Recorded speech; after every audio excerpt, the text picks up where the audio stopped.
We hope everyone's having a fantastic week. We had a call earlier this week from a doctor who was looking to hire a staff member that was a member of one of the National Guards. And her question really was, okay, what does this look like for me as an employer? What are my obligations and what do I have to do? And well, we have very, very clear guidelines in this respect. In fact, there's postings out there by the Department of Justice, Department of Labor, and Department of Defense because there's a specific statute that covers all of this. It's a Uniformed Services Employment and Reemployment Rights Act, the USERRA.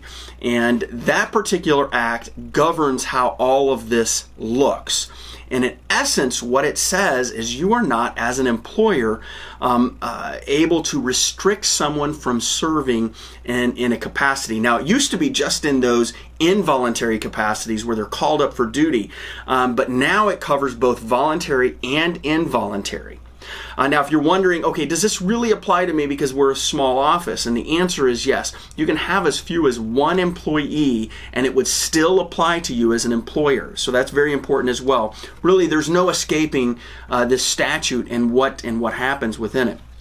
Now, really, what does it do? It really protects those servicemen and women who are going to be deployed either, maybe it's for 2 weeks of training as in the National Guard or over a weekend, but it's also for those who are going to go with longer term deployments and maybe potentially even serving multiple tours.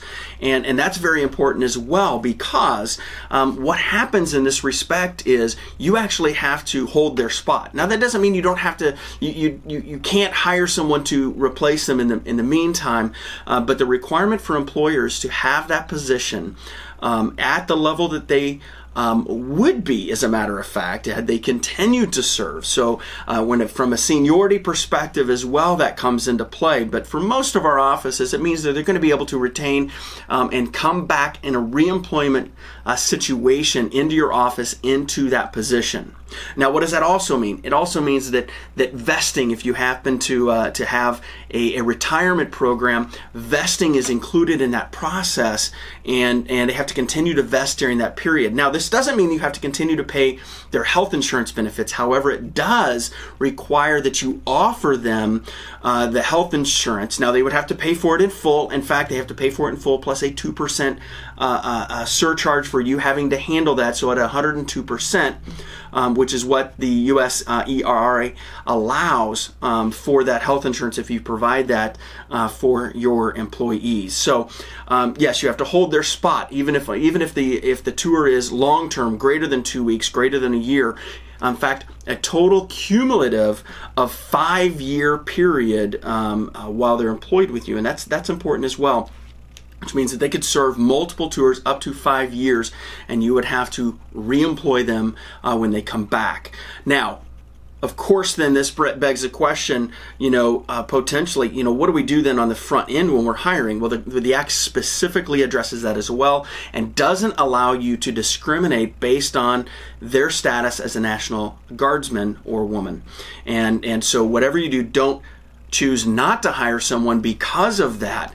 Look at it as our opportunity to be able to serve the needs of our country from a defense perspective, and as employers, that's important to allow them to continue that. Now, they do have some requirements and obligations in this. One is they have to notify you in advance when they're going to be gone. So they can't just pick up the phone and call you and say, hey, I'm leaving tomorrow on tour. They actually have to give notice, and the Corps actually have policies and procedures in place to make sure that they can do that, and that you are protected also as an employer. And they also have to return in a timely manner. Now, they give some guidelines in there as far as what that looks like, but there's also potential exceptions, but they have to actually file for those exceptions and request them. One of the big things you cannot do is when they're gone, let's say it's for 2 weeks as a guardsman, you cannot require them to use their vacation time for that period. You don't have to pay them for that period either.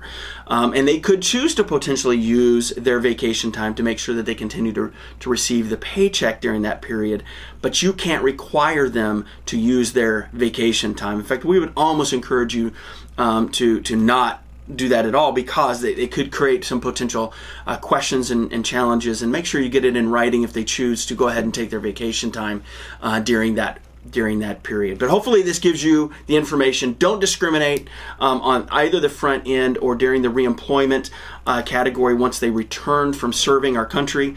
That's important, and hopefully this information helps you out in some of your hiring practices, and we'll catch you next week.